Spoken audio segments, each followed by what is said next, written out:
Well, 2023 ushers in some big changes to retirement plans. In fact, it took me about a month to go through all these changes to find out which ones take effect right now and which ones are a year or two off.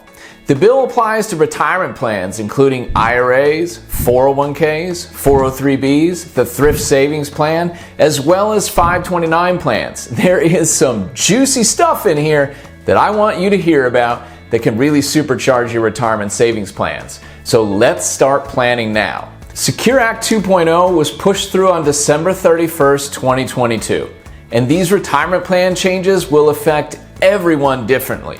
It will affect you if you're contributing for retirement, and it will affect you if you're withdrawing funds in retirement to live on. In this video, first I'll go over the changes that are taking effect immediately, and then I'll discuss the changes that will be phased in. But first, I need to point out important disclosures. The information in this video is for educational purposes. This is not specific financial planning, health insurance, or investment advice. In addition, everyone's tax situation is different. You should discuss your tax situation with a qualified tax advisor before implementing any planning strategy. The hope is that these retirement changes will make it easier for people to save for retirement and give more options for withdrawing funds efficiently. This is a summary, so make sure you discuss them in more detail with your tax and financial advisors. I'm dividing this video up into 3 sections to make it easier for you. First are changes that apply right now to people who are currently contributing. In the second section, I'll explain changes that apply right now for people planning for or taking retirement distributions. And the third will be changes that will be applied in the next few years. First up, outside the Secure Act, the retirement contribution limits were significantly raised. The standard 401k contribution limit increased to $22,500 in 2023. The IRA and Roth IRA contribution limit increased to $6,500. The IRA catch-up remains at $1,000 currently, but the 401k, 403b, and 457 catch-up increased to $7,500. So if you are 50 or over, the total maximum 401k, 457, and 403b contribution is $30,000. The income limit for Roth IRA contributions significantly increased. For married couples making less than $218,000, you can have a full contribution. It's phased out between $218,000 and $228,000.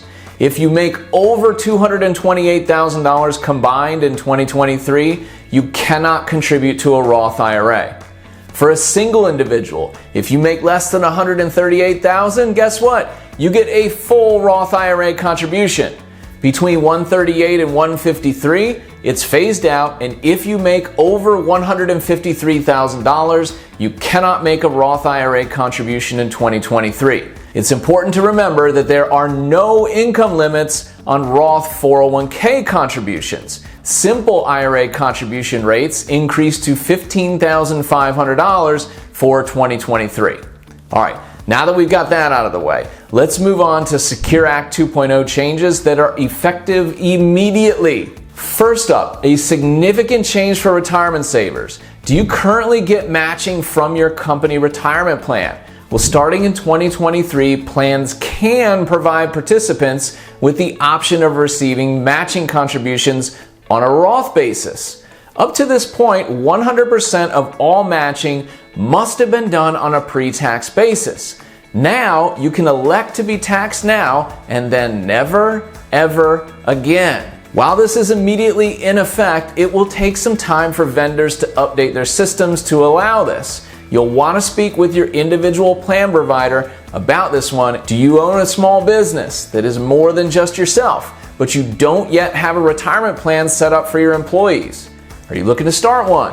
Are you in one of the states like Maryland where it was recently mandated? Well, you're in luck. Section 102 makes 2 big changes to the small business startup credits by significantly increasing the credits. Notice I said tax credits, not tax deductions. A huge difference. Credits are a dollar-for-dollar reduction in your tax bill. First, if you don't have an existing retirement plan for your business, you can now receive a tax credit for 100% of all startup costs for employers with less than 50 employees, up to a $5,000 max annually for the next 3 years. That is really huge. In my experience running small business retirement plans, the annual costs are often less than $5,000. So this credit should in many cases make a retirement plan much more affordable. Additionally, you can receive a credit of a percentage of the amount contributed by the employer on behalf of employees into the plan, up to $1,000 per employee. You receive a 100% credit in the first and second years, 75% in the third year, 50% in the fourth year, and 25% in the fifth year. This applies to businesses with 50 or less employees and phases out for businesses with 51 to 100 employees. And this applies immediately. You also get a $500 tax credit per year for 3 years if you add an automatic enrollment feature, Form 8881. That can be used to claim this credit. So to repeat, if you own a small business and don't have a retirement plan set up for your employees, this is a huge incentive to do it.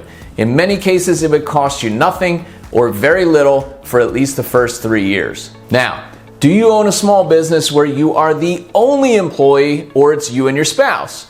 Often a solo 401k is an incredible choice. It has many advantages over a SEP IRA. In fact, on my website, you can check out this retirement plan calculator. It shows the most beneficial plan for you based on your income, your age, and your business structure. The only drawback had been that the solo 401k account had to be set up by the end of the calendar year in order to maximize the benefit. You couldn't establish a plan retroactively and maximize the benefit.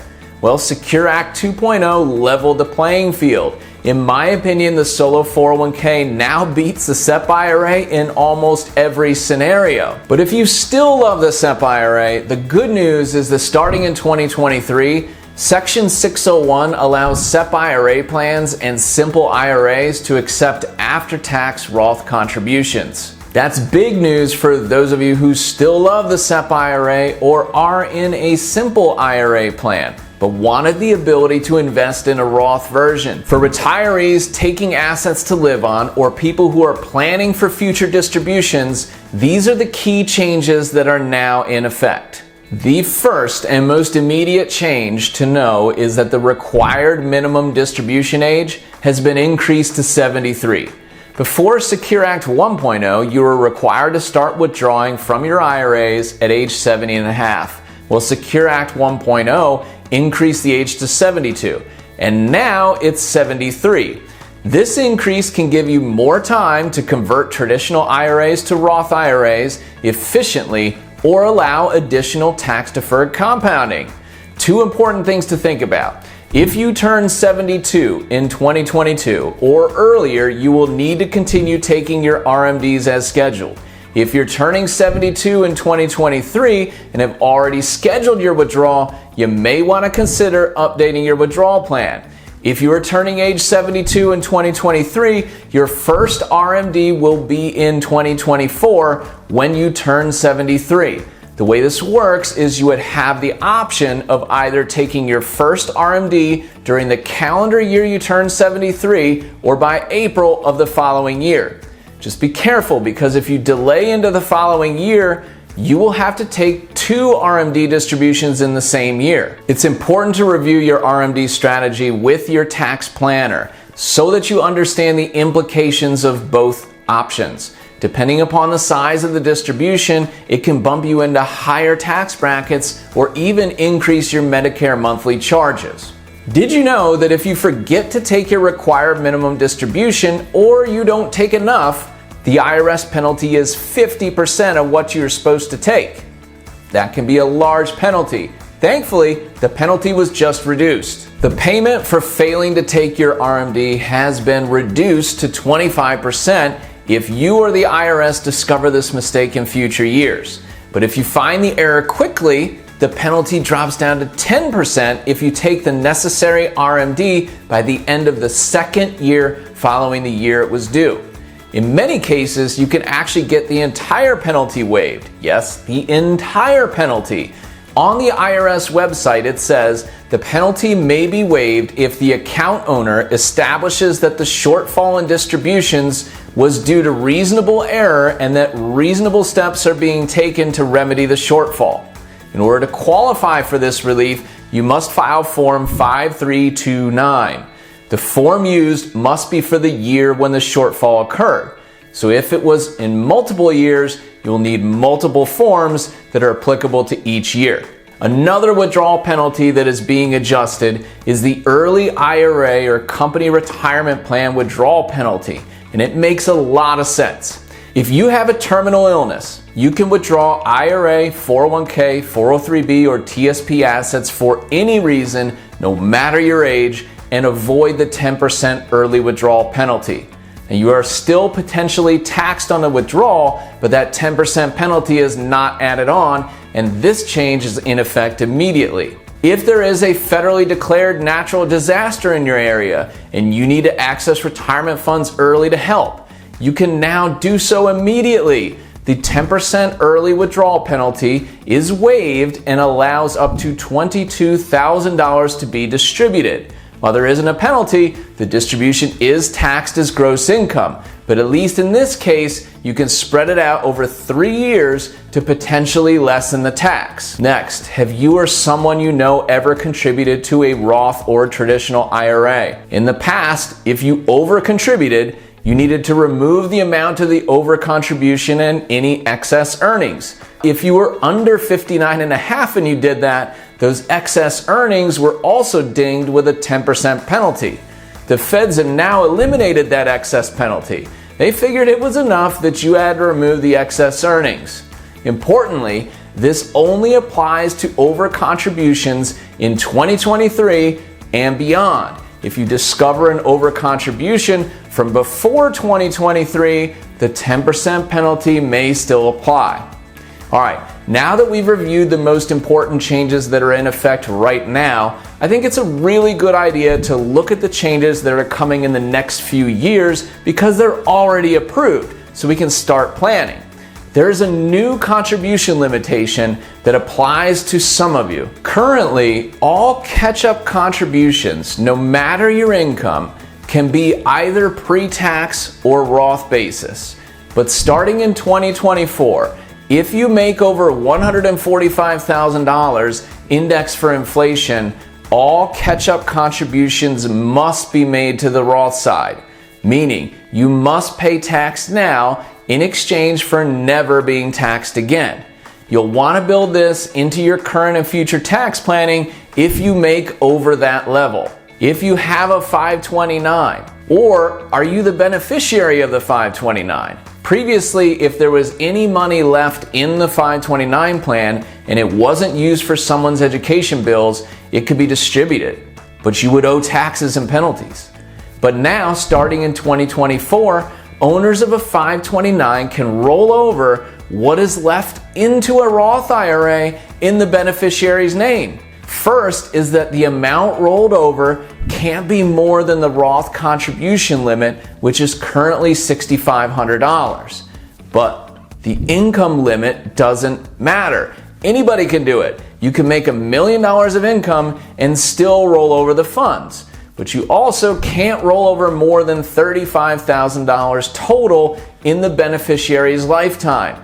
Now, you can't roll over contributions or earnings from the past 5 years, and the 529 plan must have been open for at least 15 years in order to qualify for this. Experts are unsure whether changing the account beneficiary requires a new 15-year waiting period.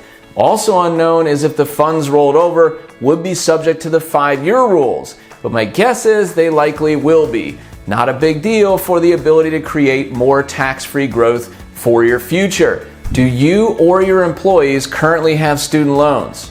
Section 110 is designed to help employees who may not be able to contribute to their company retirement plan and are missing out on available matching contributions because they're overwhelmed with student debt payments. I think this is an outstanding change. In 2024, this change allows employers to make matching contributions under a 401k plan, a 403b plan, and simple IRAs, along with 457 and TSP government plans for employees who are making student loan payments that otherwise could have gone into retirement plan.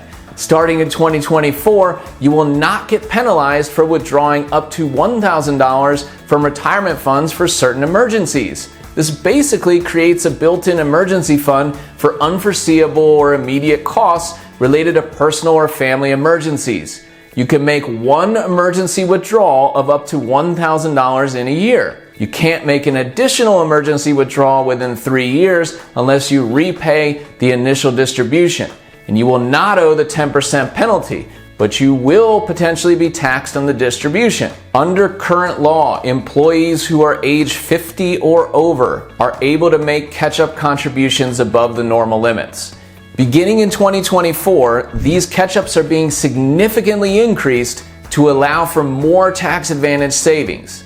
It's being increased to the greater of $10,000 or 50% more than the regular catch-up amount in 2025 for individuals who have attained ages 60, 61, 62, and 63. The increased amounts are indexed for inflation after 2025. I think this is great news for people under age 60 looking to get more into tax advantage plans in the near future. Remember, this applies to both Roth and traditional catch-up contributions. Currently, one of the advantages of a Roth IRA is that there are not any RMDs required. You are not required to take money out. But Roth 401ks are different. But this new law puts them on the same level. Starting in 2025, Roth 401ks will no longer have required minimum distributions. Are you under age 59 and a half and have a long-term care insurance policy? Well, in 2025, you can use funds from your IRA to pay for the policy if you choose without incurring that 10% penalty. You'd still potentially owe taxes though, and in my opinion, most people who can afford long-term care policies are probably using more efficient methods of payment like HSAs, out of cash flow, or non-tax savings. You probably don't want to use your IRA to pay for long-term care. Also, in 2025, companies will be required to automatically set you up to contribute 3% of your pay into the retirement plan. You will actually have to opt out of it. And you may have to if you have multiple jobs, since 401k contributions are in aggregate. So you got to watch out for that. This auto enrollment will automatically increase the contribution by 1% per year up to 15% if nothing is modified on your part. And I like this idea for many people. The more automation, the better. If you are single and make less than $35,500, or if you're married and as a household you make less than $71,000. And I'm specifically thinking about people just starting out in the workforce. This could be a great way to get free government money matches into your own retirement plan. If you contribute money to an IRA, Roth IRA, or an employer plan like a 401k or 403b, the government will now match you up to 50% of the contribution, up to $2,000 per individual. Current law provides for a non-refundable credit paid in cash as part of a tax refund. But starting in 2027, it's now a federal matching contribution that must be deposited into a taxpayer's IRA or retirement plan. The match is 50% of IRA and retirement plan contributions up to $2,000 per individual. This seems like a great idea. The match phases out between $41,000 and $71,000 in the case of taxpayers filing a joint return, and $20,500 to $35,500 for single taxpayers. The bottom line is that the Secure Act 2.0 makes the strategies outlined in my video series, How to Create a 100% Tax-Free Income in Retirement, even more effective. You can check out the first video in the 8-part series right here. And make sure to subscribe to the channel. You can do that right here as well. Cheers.